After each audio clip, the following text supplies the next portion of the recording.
Okay, I know this looks crazy, but, well, it is pretty crazy, but I'll explain what we're looking at in a second. Let's do a little intro first.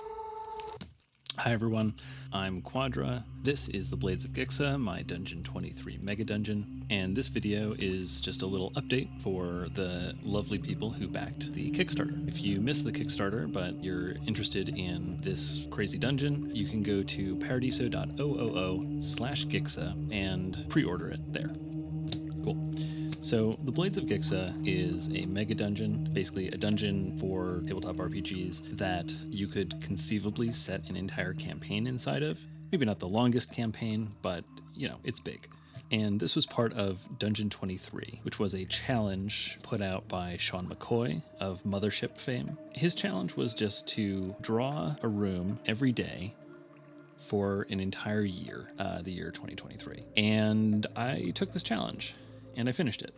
Not in time, mind you. I did not actually do one a day every day. But the way that people were sort of supposed to do it was in a planner, right?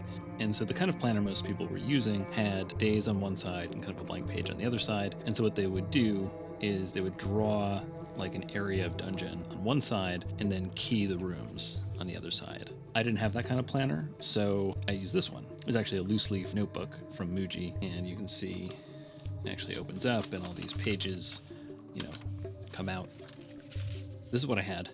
And as you can see, it's arranged as a calendar, right? So you've got the weeks going across here, starting with Monday, ending with Sunday, and basically each spread is a month. Now, I thought this would be perfect for this project, right? Because then you could just have each floor be a month. And then when it came to keying everything, as you can see, I did some stuff around the sides, but a lot of the keying is just like in the drawing.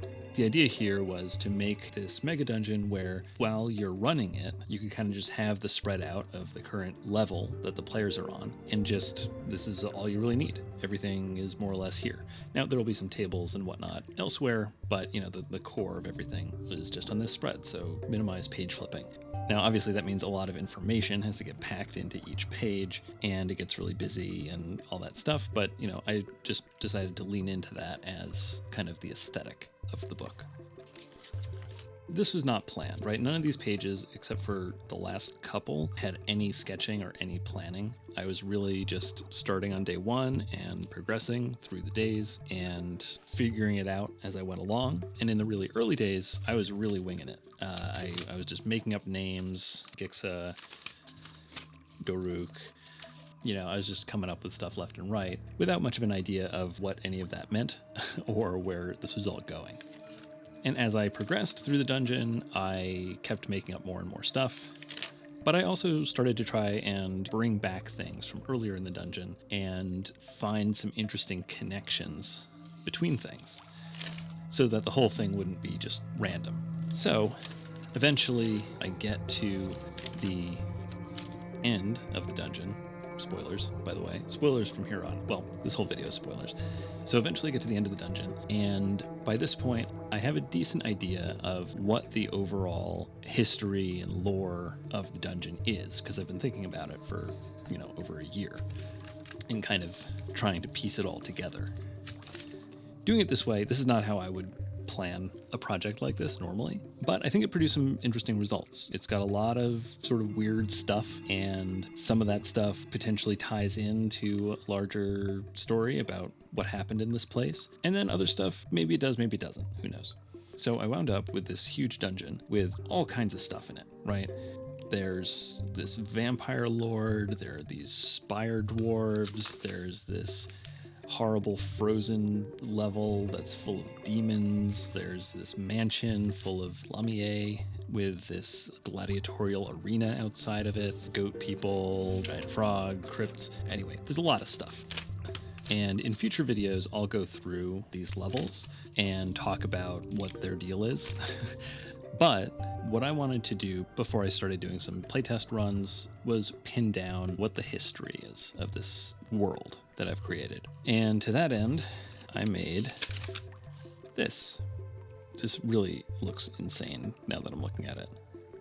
Okay, so as you can see up here, a history long buried. This is the history of this world. This is a weird way to present it. So there's a bunch of interesting constraints on this project. One is that this is going to be printed as a book, but also as posters. So there's a kind of core set of pages. There's, the 12 spreads for the months, there's an overworld spread, there's the history spread, and then I think there will be 2 more spreads that'll make it onto the posters. And then there will be some additional pages that won't be on the posters, but will be in the book. But basically I want the core of this book to fit on these 2 posters. So that means that everything has to be very compact. And, in keeping with the sort of aesthetic of the other pages and the sort of ethos of let's not force the referee to flip pages all the time, I kind of just wanted to have all of the spreads be self-contained, right? So this spread is the Stygian Tundra, it's September, the whole level is right here, and in the margins and on the page, there's going to be lots of keying and information about all the stuff in here. So as to not duplicate information, sometimes things will refer to other pages, like here, right? This is a shaft leading up to the Hadal Gate, 831. Oh, that's right there.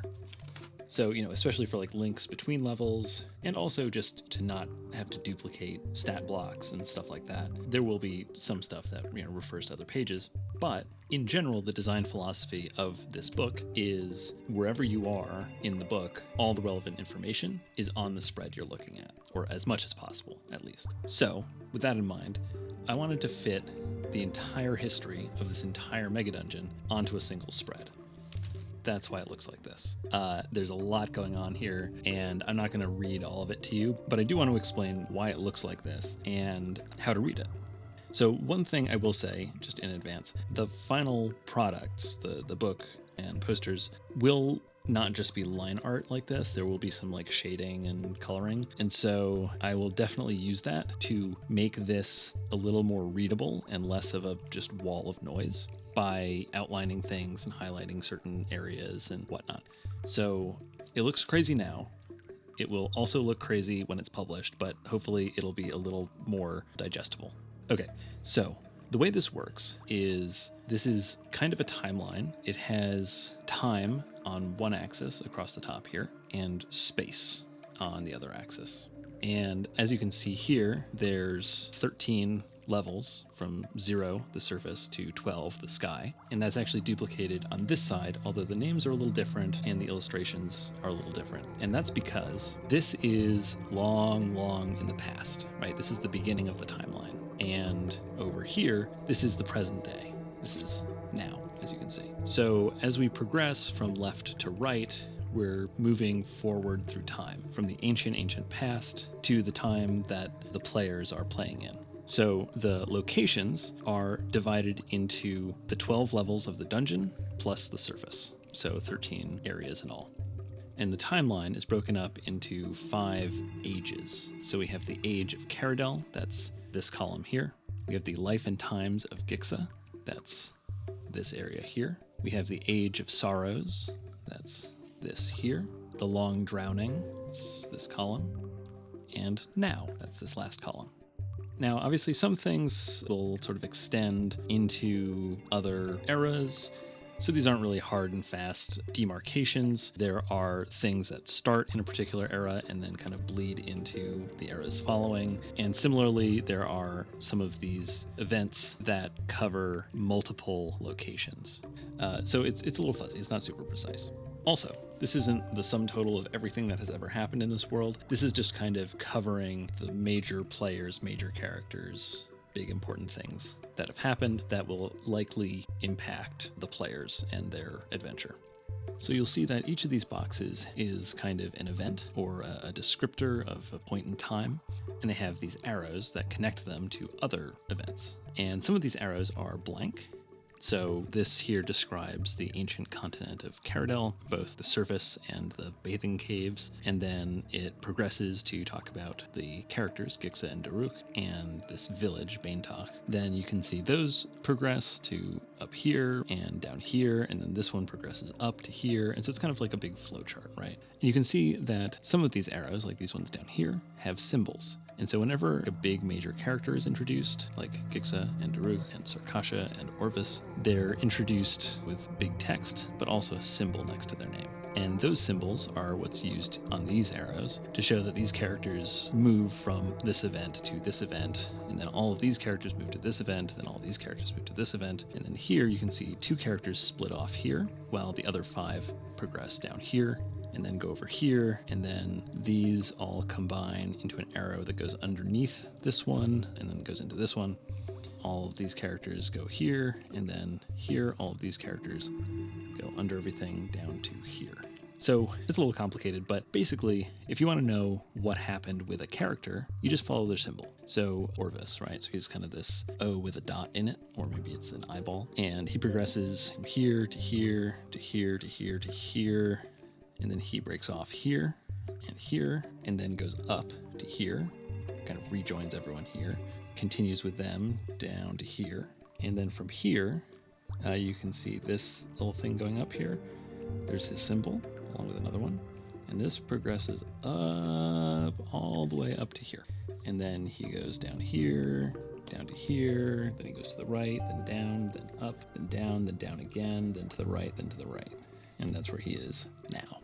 Anyway, basically you just follow these symbols and you'll see what happens to characters. If you want to see what happens just in a particular location, then you find that location, let's say Troca Cavern, and you just follow it to the right. So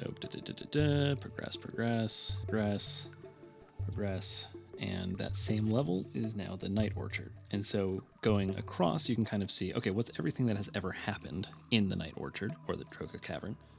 What else? Oh, so also, as players explore the world and discover things about it in the form of rumors, history books, old stories, visions, or whatever that might have differing degrees of reliability, instead of describing this book has this information in it, I'll say this book has information about the Age of Sorrows or the Life and Times of Gixa. And what the referee can then do is use each of these eras as a table. So you can see the Age of Caradel has a little D12 next to it. Life and Times of Gixa has a D20. Age of Sorrows, D20. Long Drowning, D8. Now, D12. And in the corner of all of these events is a little number. So in the Age of Caradel, we have 1, 2, 3, 4, 5, 6, 7, 8, 9, 10, 11, 12. And 12 covers this whole thing. And then the Life and Times of Gixa, we have 1, 2, 3, 4, 5, 6, 7, 8, 9, 10, 11, 12, 13, 14, 15, 16, 17, 18, 19, 20, right? So this whole thing is connected up down here. A little confusing, but that's how I had to do it. All right, so let's get into how you would use this as a referee. The first thing is that you could just read through it to get an idea of what the history of this world is and major characters that get mentioned throughout it. Probably a good idea to do before running this mega dungeon. But I also want it to be usable while you're playing. So let's say your players are on the 2nd level in the Crypts of Daruk, and they go into Magrab the Mad's lab, who's a kind of wizard, mad scientist kind of character.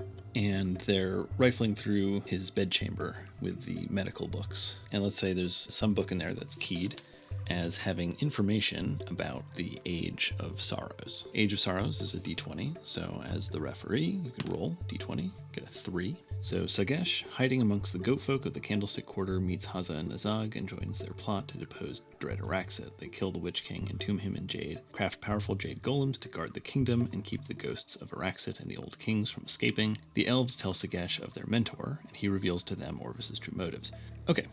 There's a lot here. Not much of that is going to make sense to you, having not read any of the context around it. But if you had read the context around it, then you would have more of an idea here about how jade is used to contain magical energy. It's sort of like an insulator for magic. So the book, if it's a medical book, it could be maybe about how jade can be used to protect your body against magical effects. That's one example. But let's say your players are somewhere else. Let's say they're in the Stygian tundra in one of these buildings, and they find a history book about the Age of Sorrows. And you roll the same thing, you roll the 3. Well, now you might want to look at a different aspect of this entry, right? So instead of talking about the quality of jade that insulates from magic, probably in a history book you'd be talking about the ouster of this king, Dreadaraxit, by Haza and Nizag and their friend Sagesh. Maybe you don't mention the Jade Tomb and the golems, and that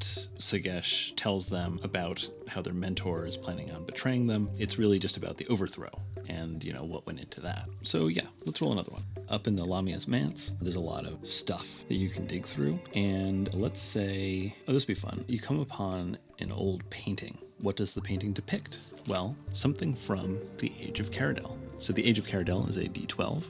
So we'll roll this. That's a 6. So 6 on the D12. Oh, okay. So this is cool. This is actually the level that we are currently on. So the cave elf Nefri clan, rulers of Troka below, live in a huge manse carved into stone, overlooking the arena where gladiators fight for wealth, glory, and freedom. So this would make a ton of sense to have here, actually. Yeah, this could be a huge painting depicting gory battle in the arena, and one of the Nefri elders in the stands holding out his thumb, determining, who lives or dies as kind of a glorification of the old times. And this would be interesting because when the players are there, they're here. This manse is not controlled by the Nefri anymore. It's controlled by a bunch of Lamia. And so this would be depicting something, very close by in this bygone era, thousands of years ago.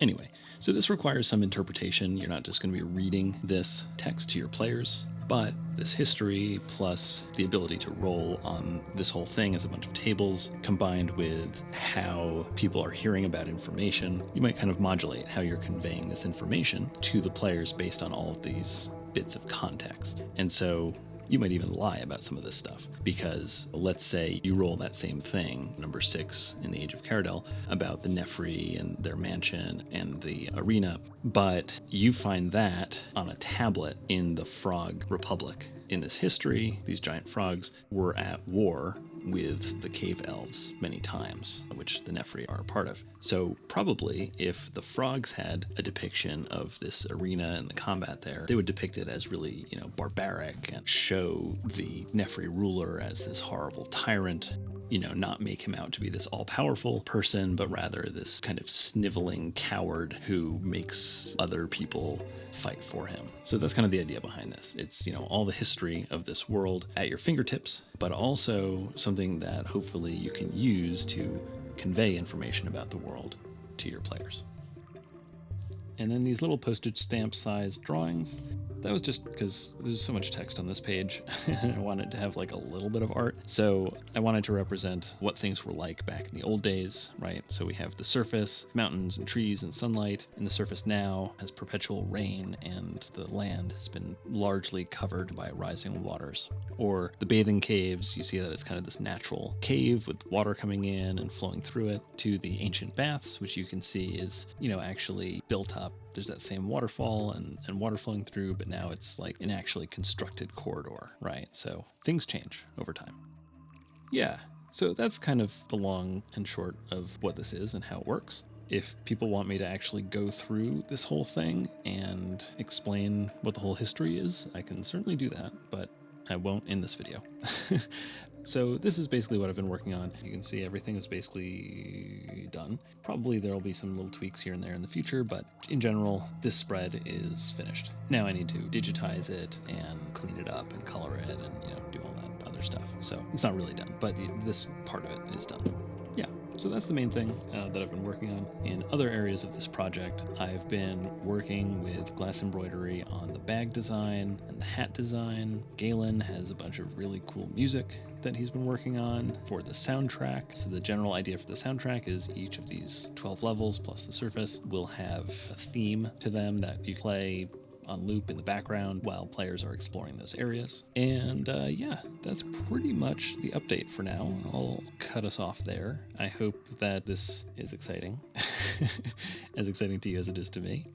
This is, I think, a cool example of how limitations like trying to keep this entire history to this single spread can produce things that, you never would have thought of otherwise, like this crazy flowchart system. I don't think I ever would have done it if I didn't have this design philosophy that came out of the Dungeon 23 project, trying to keep everything contained in a single spread. Anyway, that's the state of the project. The next step is going to be working on the surface spread, so what goes above all of these actual dungeon levels.